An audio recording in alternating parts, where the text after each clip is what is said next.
My name is Liz Partsch, And I'm Rachel Wagoner, and welcome to Farmer Dairy's Weekly Rundown. where we're going to run down this week's stories that are in the paper. Sorry, I'm still new at this. They keep bringing me on, though. Yeah. Everybody, welcome back, Rachel. Back once again. Thank you. Thank you Love for to having have me. her on the show. The show, whatever this is. Yeah, for our 11 viewers. Here I am again. Yeah. Well, we got into the 20s last one. So I know we're really hitting those marks. So anyway, well, guys, I'm going to kick us off because it is that time of year again to start thinking about what you're going to plant in the garden. And I'm here to convince all of you readers out there that you should grow sweet potatoes. Why? Well, there's many reasons why. But the story, which graces is in our third and final lawn and garden section for the year, gives readers a guide on why and how to plant and harvest these vegetables. So why? Let's get to the why. Sweet potatoes are fairly easy to grow, requiring little maintenance, and are also a superfood containing vital vitamins that keep your immune system healthy, in addition to, just being incredibly delicious and being able to be eaten in all different kinds of ways. So, there's that benefit as well. Fun fact, they are also not considered a potato, as they are a root tuber, not a stem tuber, which is what the regular potatoes are, like this, I have to say, I didn't understand the difference. So, but I accepted that it was true. It was difficult for me to figure out the difference. But Do we need a map or like a drawing? Well, no. So I think the root tuber, the root is the crop. Okay. So the sweet potato is the root. That's the crop. But in a stem tuber, the stem is the root. I mean, sorry, guys, it's late. The stem is the crop. So for an example, I guess, like, if you were to look at potato underground, the way I understand it is that, like, there's the stem, like, there's a bunch of, like, the potatoes are part of the stem, the yellow potatoes. That's the crop. And then there's roots underneath of the yellow potatoes. The sweet potato, the root is the crop. There is, Okay. That's the way, I hope that makes a little sense. If that's we are the way wrong, I was understanding please write in and correct us, and then you'll also let us know that you are watching Please, this. yeah, please help us understand it more if we can. Please, we want to bring a potato expert onto the show. Yes. We don't know how to do that, but we'll figure it out if it happens. Yes, well, potentially potato expert, because I just said that sweet potatoes aren't a potato, so. Sorry, plant specialty crop tuber expert. We need a tuber expert. There we go. Please, shout us out, tuber experts of the tri-state region. Thank you. Yes, if such a thing exists, we really want you on the show. Oh my gosh, that would be such a great episode. I would love to talk about sweet potatoes with someone who really knows it, because I actually learned so much with this story, and it got me very excited to grow sweet potatoes again this year. But I'll get to that. So sweet potatoes are grown from splits, also known as sprouts, grown from mature sweet potatoes. So you could make your own. You could grow your own splits. Could I grow them off of, like, sweet potatoes that I have in my drawer that I've, like, forgotten about for a bit too long? Or I think I feel like it's not as they're, like, rotted out or bad. You probably could, yeah. Okay. Yeah, there was, like, instructions. Like, Penn State Extension had instructions. I just didn't really. It was a lot of. I didn't really. The story was so long, I didn't include that. But you can expect a how-to at some point, because I will be trying that myself. But yeah, so anyways, sweet potatoes also like warm soil. The soil temperature has to at least be 65 degrees when you plant them in the garden, meaning that you should not plant them in the ground until at least the end of May or 3 weeks after the last frost, because that'll just kill them. Last year was my family's first time growing sweet potatoes, actually. And to help with soil temperature, the soil temperature requirement, we laid down black mulch to kind of contain that heat. That ended up working really well for us. I mean, we got nearly a bushel of sweet potatoes. So, were any funky or rotted when you dug them up? No, not. I mean, we did notice chipmunks did eat the tops of a few, like the ones that were up near the surface. Maybe a few. We had a really bad year with chipmunks. I mean, I literally called it my family calls it the chipmunk wars, because I was on my own trying to defend the garden. Especially the tomatoes. Like, I went all out. I was about ready.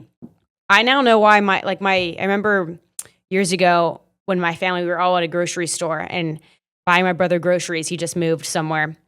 And my dad got a call from the neighbor about a groundhog in his garden. And my dad just started, like, cussing and being like, I'm going to kill that him. I'm gonna strangle that groundhog. And my mom was like, Matt, stop yelling. You know, like because he sounded like he was gonna kill someone. But it was just a groundhog. But it's just a groundhog in his garden. Not a person. But I actually felt that rage for the first time this last year. I think just because my dad said it was the drought. Like a lot of people were saying it's the drought. You know, they wanted the water from it. I think that's maybe why they attacked the sweet potatoes. But you know, that can be helped with just some maintenance and fencing. And could you use the deer repellent on that to keep them off of the? I actually didn't try that, but I did try. For those of you who don't know Liz Lore, her dad does all kinds of weird zany stuff. Yeah, including making deer repellent out of what's in it. It's like cayenne pepper, egg yolk, blood meal. It smells really bad. I think maybe water. I think that might be it. I don't know. I might be missing an ingredient. But didn't someone write in and say it actually worked? Oh, someone personally messaged me on Facebook like literally a week or two ago, and that story came out like last year. So it's kind of entertaining.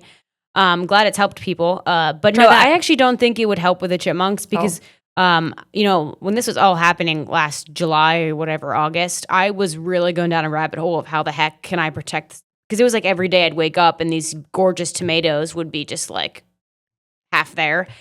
My dog loved it because then I'd throw her the tomatoes and she'd get the rest of the tomato. She loved it.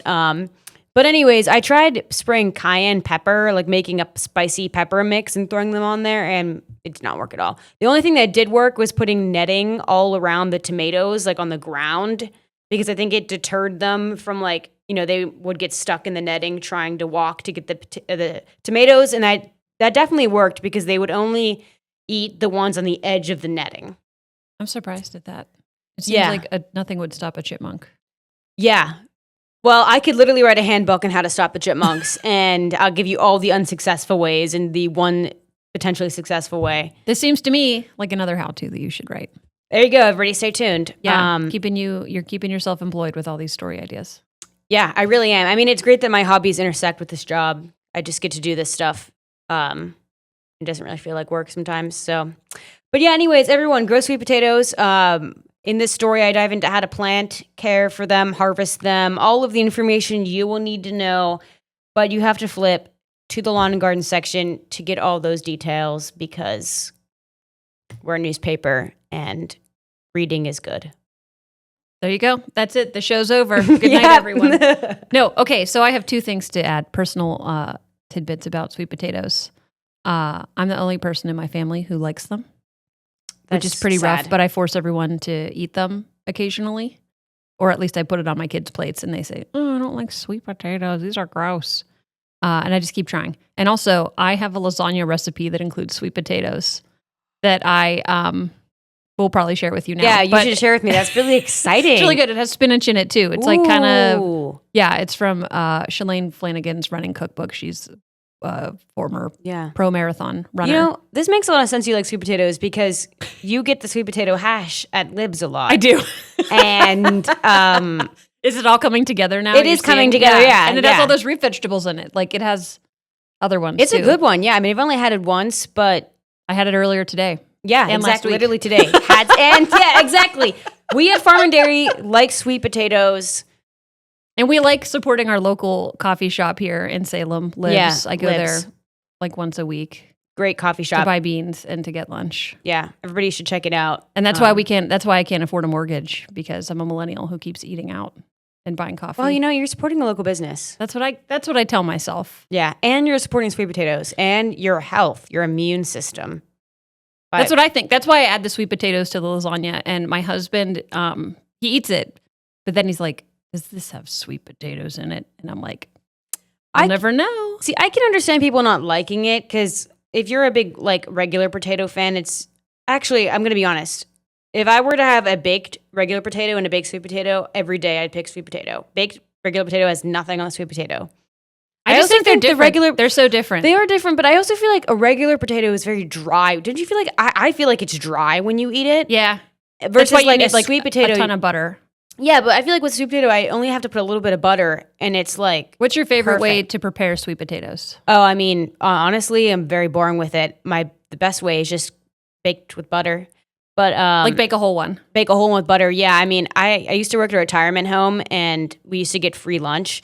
And I was the weirdo in the corner that would just eat the sweet potato with the homemade butter. I know, it was very, very kind of, I definitely got some looks from the other girls that worked there because they were like, okay, you rejected all of the good pasta and chicken that was there and just grabbed a sweet potato. But yeah, I also like sweet potato fries. We've made fries out of them. I also like to, I don't know, just fry them up with like kind of like Libs does, like a sweet potato hash. Mm-hmm. My That's dad, what I like to cut them up and like bake roast. I think it's roast is what, like dice them up and then olive oil, salt, pepper, a little bit of garlic powder, just a little bit, and just roast it in the oven. It's really quick, and then it just like you just eat it. I mean, you eat it as a side, but then I usually just eat a bunch of it before dinner's even ready. Yeah, a hash is the way to go. Yeah, it doesn't need a lot. It doesn't need a lot. You just need like really only butter and salt to me to enjoy sweet potato. But like it is good, like if you put some like Cajun, or sometimes that's what I'll do, or just any spices, really elevate it. Even and that's the thing about sweet potato too. It could be eaten like desserty as well. Yep. You know, like I have a sweet potato cookie recipe too. Guys, I saved all this info to reveal to you right now. I know. I'm really happy you did because you actually got me on a surprise. So I'm going to need all these recipes. Wow. Again, way more excited to grow sweet potatoes now. I'm hoping to grow purple ones. In this story, I also mentioned all the different varieties of sweet potatoes. I can't wait for that purple ones. That's so cool. I mean, I don't know where to get them though, so I had to figure out. Okay, again, to our podcast listeners, help us with the purple sweet potato. There's a word for this. It's missing. Variety? Yeah, but when you acquire something. Like where can I'd prefer to not order online. I'd like to go to some farm market within really anywhere from Salem, Ohio to Pittsburgh, Pennsylvania, since I travel this route a lot. Okay, help us out, people. She has a couple weeks till it's time to plant sweet potatoes. Please. Cool.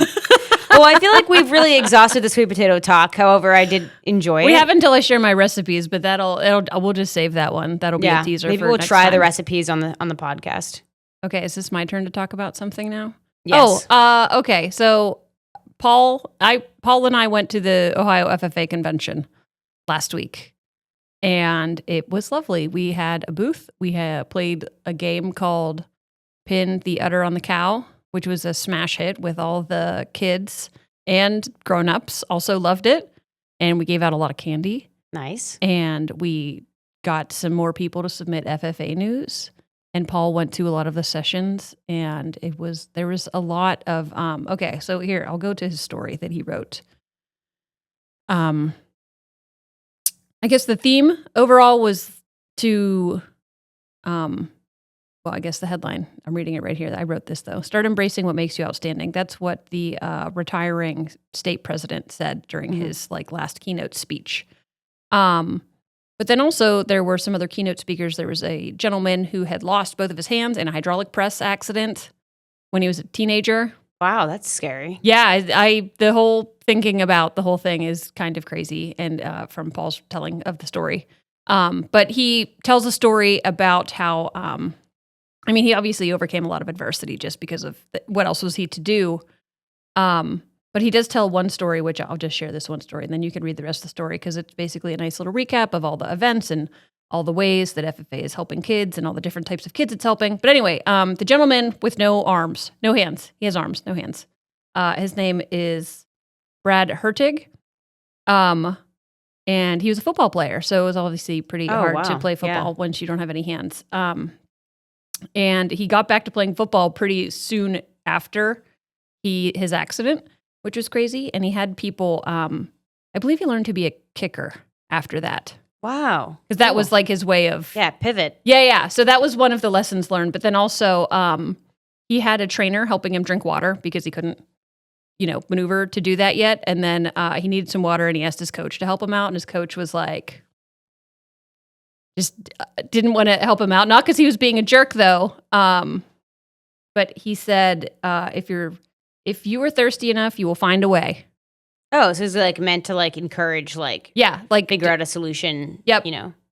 So yeah, it was a little bit it seemed harsh at first, but then Hertig figured out what his coach was getting at. This is something I have to figure these things out on my own and stop not just rely on other people for everything and just try to figure things out. So that's one of the big. That was just a really powerful message, I guess, that Paul took from that. One other highlight I want to mention it here. They recognize new chapters in FFA, and one of the new chapters is from Garfield Heights, which is an urban school in Cleveland. Oh, which cool. I think it's pretty cool that they have an FFA chapter. So some of the kids stopped by our booth just before Paul discovered that they were a new chapter and everything. And he is hopefully going to do a bigger story on how that chapter came to be and the activities that they're into later on. But so shout out to Garfield Heights. Good job, guys, for starting your own FFA chapter. Yeah. We wish you luck. No, it's pretty sad because I was talking to my friend the other day, and like not a lot of urban or even suburban schools have any courses or education with agriculture. Like my school is an example. I mean, I grew up like 10 minutes away from Washington County, which is like pretty big agriculture area, and I had zero access to agriculture beyond my family's own.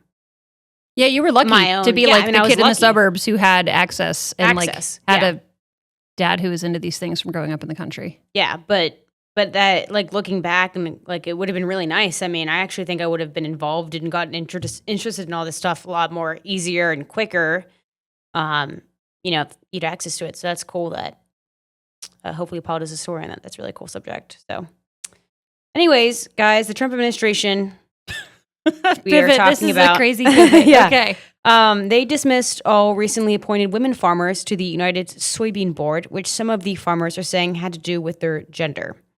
So the soybean checkup program elects members annually to its board, and every year the U.S. Department of Agriculture approves these nominees. 5 people this year were rejected in total, including 4 women farmers from Wisconsin, Virginia, and Michigan, who said they received no explanation as to why they were dismissed. Susan Watkins is actually one of these farmers. She lives in Virginia, a soybean farmer, and has been on the board for 6 years now, and was recently appointed to treasurer of the board in December before being dismissed by the USDA. And then the Virginia Soybean Board appealed Watkins' dismissal, but in April, the USDA said its decision was final. But this is kind of relevant because Tom Vilsack, who is the former secretary of the USDA under the Biden administration, told Reuters? Say Reuters, but Reuters? It's one of those words I avoid saying in front of people because I don't know how to pronounce it. Okay, well, that news organization said that he told that news organization that in his 12 years overseeing the agency, the USDA has never dismissed state-appointed nominees. Because this is just the thing where the states submit the nominees and the USDA rubber stamps it. Because if the states have done their vetting, the federal agency says, all right, we trust you. Exactly, because it's 77 member board that elected and agreed that this farmer was qualified, so because they're being selected by their peers, basically. They're being selected by their peers. So that's why I guess this is part of the reason why significant and weird. It's significant is that and even more so, I include some more statistics in this story that now that this has happened, out of the 77 member board, only 5 people in this board are women, which is the lowest in almost a decade for women, even though women make up a third of farmers in the country. So take that as you will. But some people interesting. Women farmer right there. So some people were saying sexism, that sexism or gender has to have been done with that decision. As far as I know, the USDA hasn't really released an explanation as to why. Which they won't, because they don't anymore. Yeah. Come at me, USDA. So, anyway, people, there's your news. There's that news, yeah.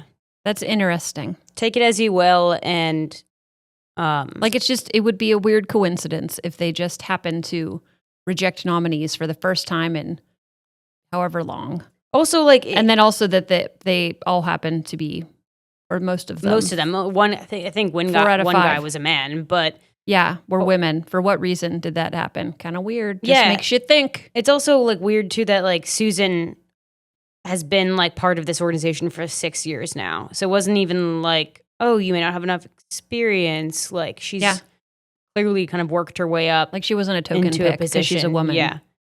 And again, nominated by her peers. Just makes you think. There you go. Yeah, but it does seem like the Virginia Soybean Board really, I mean, I didn't include as much. Rutter's had some more information about how the one, I think, I forget, I don't know, they seemed really supportive of like standing up for Watkins, and like they did appeal the decision. And the guy, there was a guy mentioned too that was part of that board that basically it sounded like he was kind of refusing to take her position. And like a show of support. Yeah. So, but anyways, you guys can read all more about that in the paper.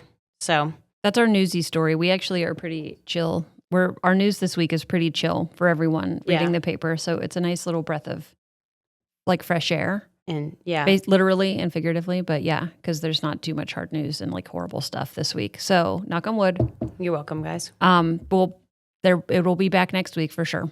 Yeah. The mayhem and the horrible stuff.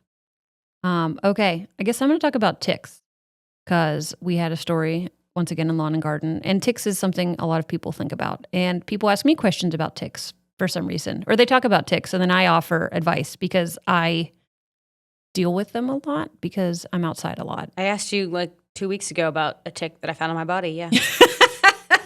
Yeah, and that's kind of what started this, because then I thought I should share this how-to that I wrote. And then also there's an infographic that Sarah Welch, the former managing editor, Sarah Welch, and I put together to identify different disease-causing ticks. So everybody, here's a couple things to know about ticks. Number one, not all ticks carry diseases. So that like not all ticks have the bad diseases, and then not all of those ticks even carry the disease, the bacteria that causes different diseases, or the oh boy, a weird word just came to my mind. I'm glad you're clarifying this, because someone was arguing with me the other day about send them to me. Or no, they weren't arguing, but they definitely were like, no, I'm pretty sure all ticks have diseases, and I'm like, no, that's not how it works. Because also, like, my dog has had a million ticks, right. And she gets vaccinated, but like still. So obviously, if you have been impacted by a tick-borne disease, you're going to feel like they're like every, and it's important to just be careful all the time with them. Don't ever take it lightly, but also you don't need to freak out every time you find a tick on you. Okay, so here is my Rachel's advice for how to avoid tick bites when you can't avoid going outdoors. These are the main things. So before you go outside, if you want to, which this is kind of a tricky one for me, but this is what you should do if you're like really intense, is to treat your clothes with permethrin, which is an insecticide that you put on your clothes. You don't put it on your body. It's not good for that. And it kills ticks. It's not just like an insect repellent. Like, so if you put on DEET spray, it doesn't kill them. It just like makes them not want to go near you. So mosquitoes and ticks and stuff works on all the same things.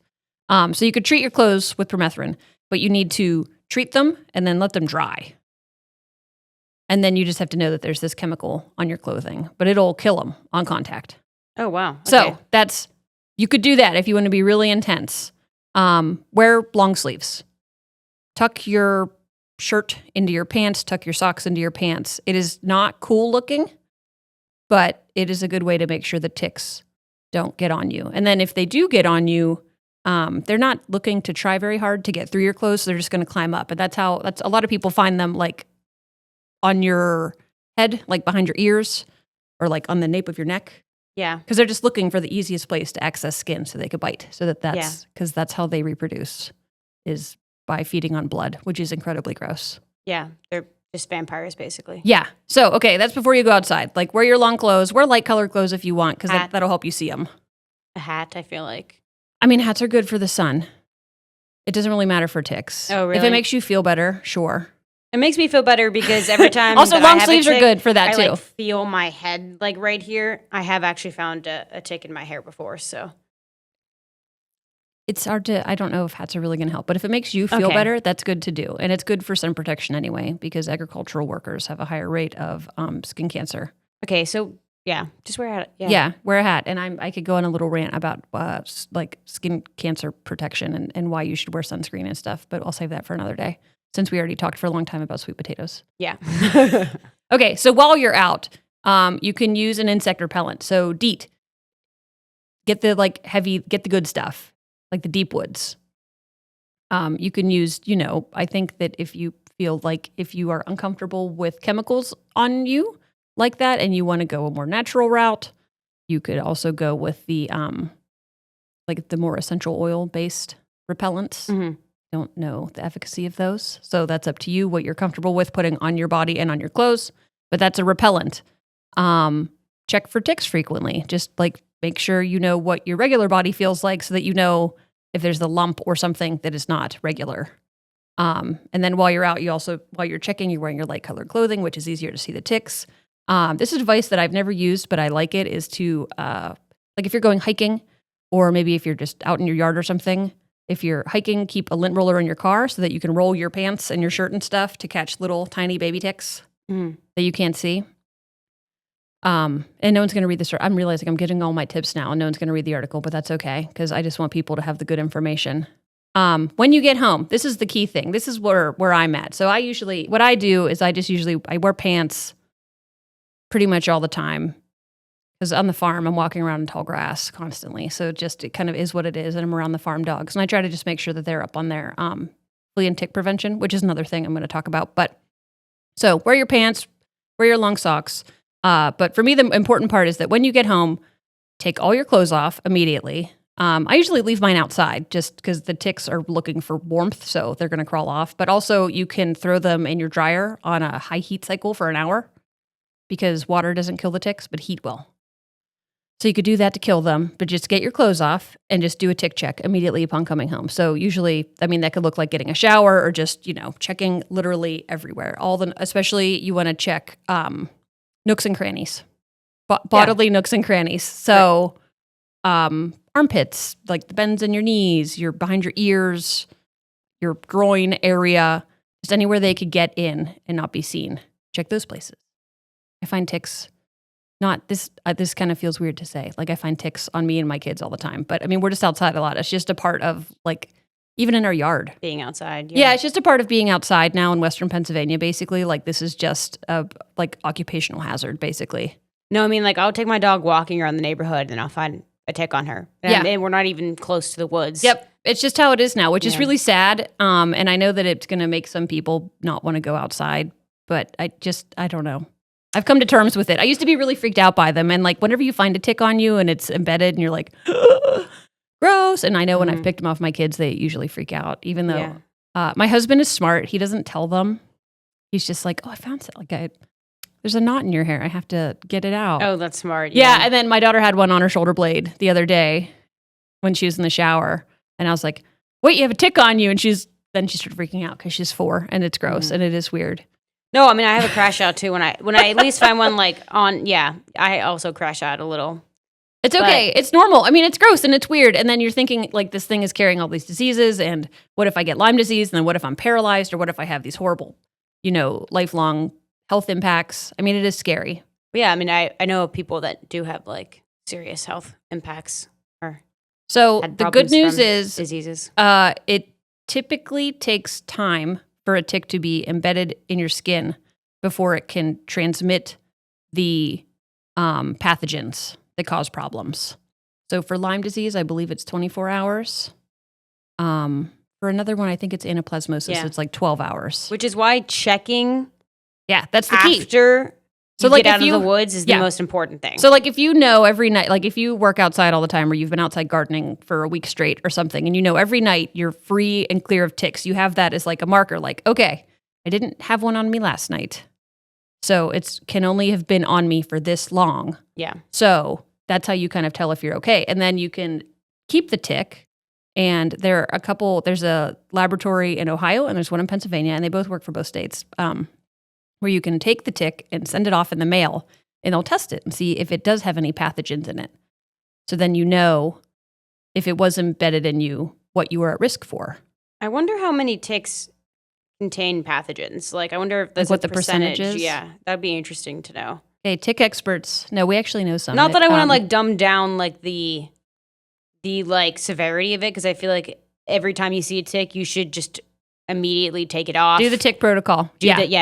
Be precautious, but I think it would probably help me, at least give me some relief knowing that there's less ticks that have, knowing, or it may not give me relief at all. It may actually freak me out a little more, but that's the cost of information. Yeah, basically. That's yeah. So that's it. That's all the advice. Oh, and watch your pets. Like just like you said, walking your dog. I think some of the ticks that we get in our house come from the pets because they're lower to the ground. And all my kids too. They're just lower to the ground, so they're tick height, basically. My dogs and my kids. So just check your dogs. Well, and they have so much fur. Like they're basically. They're. It's like the perfect place. Yeah, perfect for a tick to hide out. Exactly. Yeah. Yeah. So check your ticks. Check your barn cats, or if you have like outside cats that roam freely, those guys, the ticks could be on them. So then when you pet them, they get on you. So even if you haven't been outside that day. Okay. Yeah. Oh, also, one more tidbit, which is not me being sciencey, but this is just personal experience. Sometimes if you have a tick embedded and it hasn't been that long, so let's say it's been there for 8 hours. So you're probably okay with any pathogens, right? And you pull it out and you make sure you get the head and you're good to go. But then it still is kind of red and irritated looking. You're probably okay because it's a bug bite. Mm-hmm. And that's how your body, that's how bodies respond. So that doesn't mean you have Lyme disease right now if it gets red and irritated because you pulled a bug off of your body.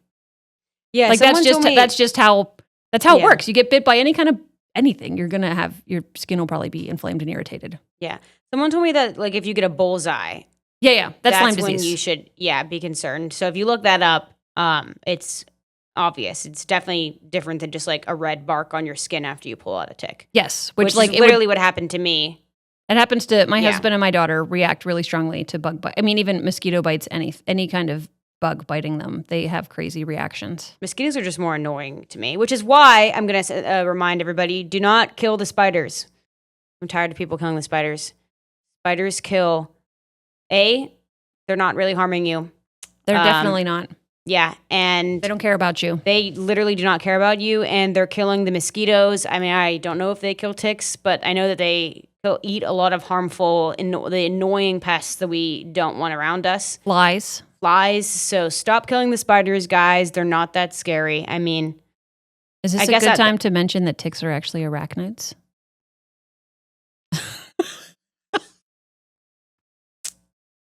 Yes. Fun fact, everybody. Bring up the past of my trauma. Thank you, reader, for reminding us. Never will forget that ticks are arachnids. They're not insects. They're totally different. They're totally different, guys. It's an arachnid. Get it right. If you thought that they were insects, well, that was a stupid thing to think. Yeah, you're a bad person for thinking that. Yeah, how dare you think that? There you go. Yeah. So anyway, moving on. Are you gonna close us out with something really nice and lighthearted? Exactly. Okay, good. Rachel and I both have a vested interest in this next story that graces our auction cover this week. It is titled How to Make Dandelion Jam and is a continuation of my Spring Jam series. I'm calling my Spring Jam series only 2.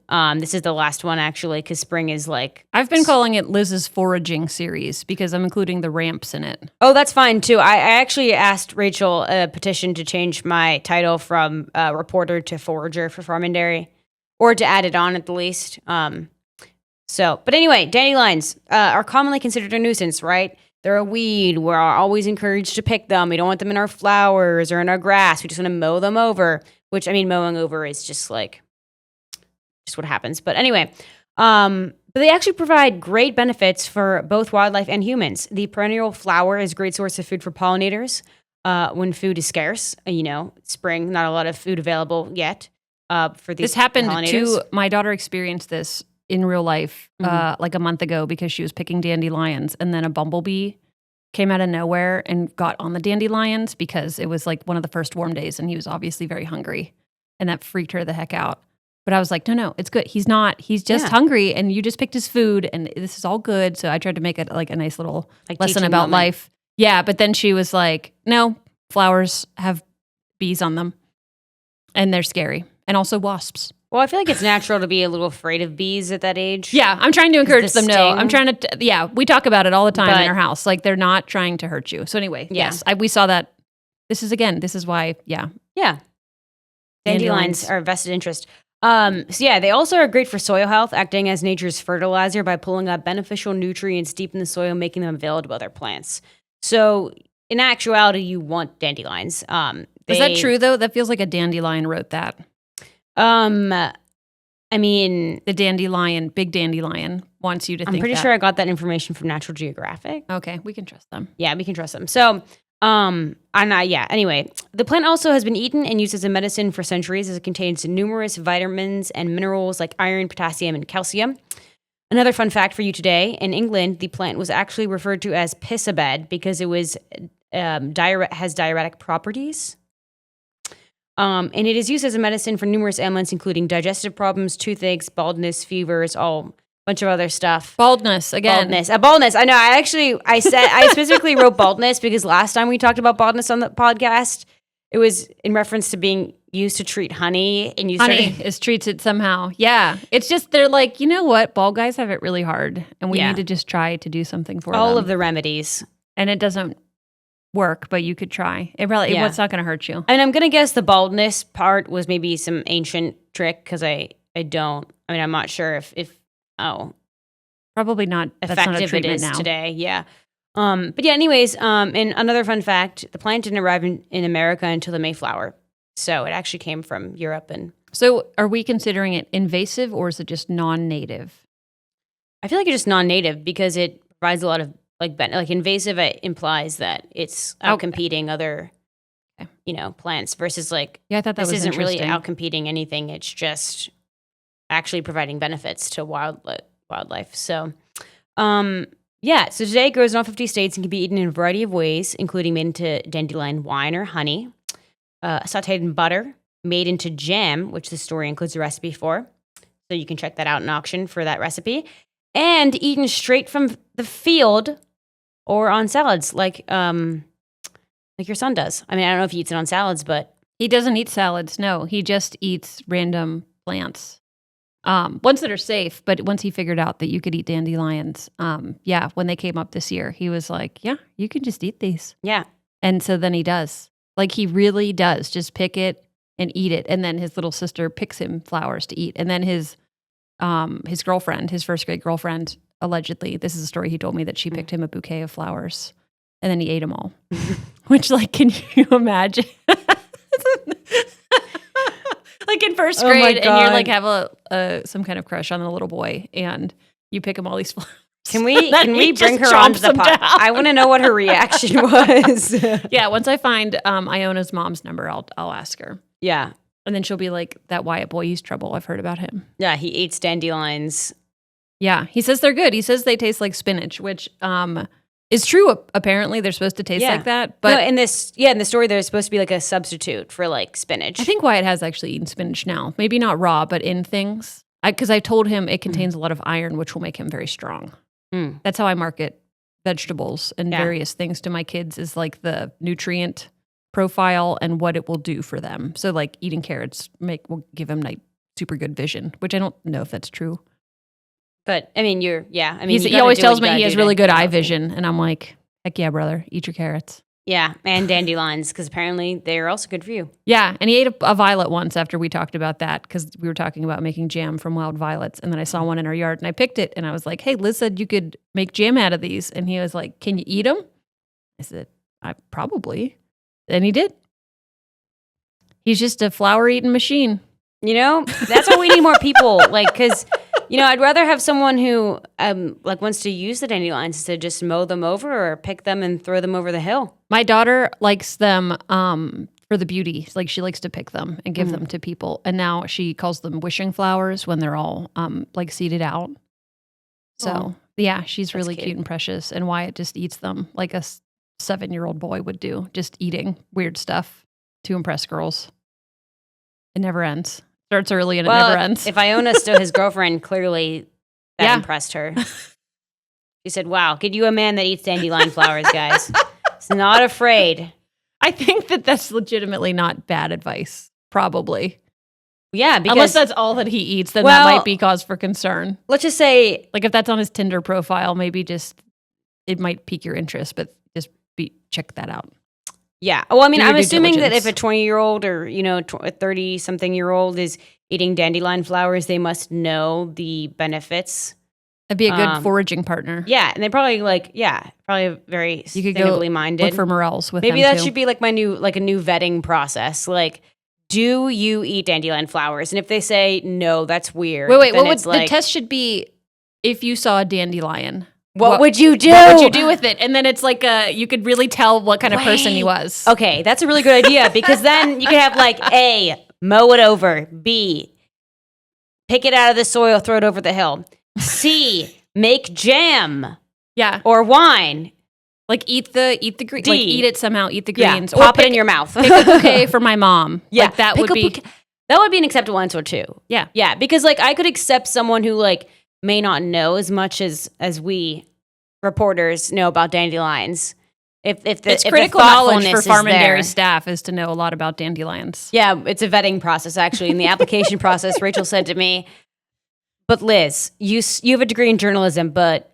You know, how much do you know about dandelions? Yeah, you passed the test immediately. And then, do you like sweet potatoes? And then I said, yes. And then she said, okay, you have the job. You're hired. Yeah. You start tomorrow. Yeah. That's how it happened. It is, yeah. So, anyway, you got to take everything that we say with a grain of salt because it may, the news is true. The news stuff is true. Some of the stories about flowers is apocryphal. Yeah, exactly. Is that it? Have we gone on long enough about? I think this is it. Yeah, it's because we're having fun because we're not talking about crimes in bad things. Yeah, and we're having a nice time. Exactly.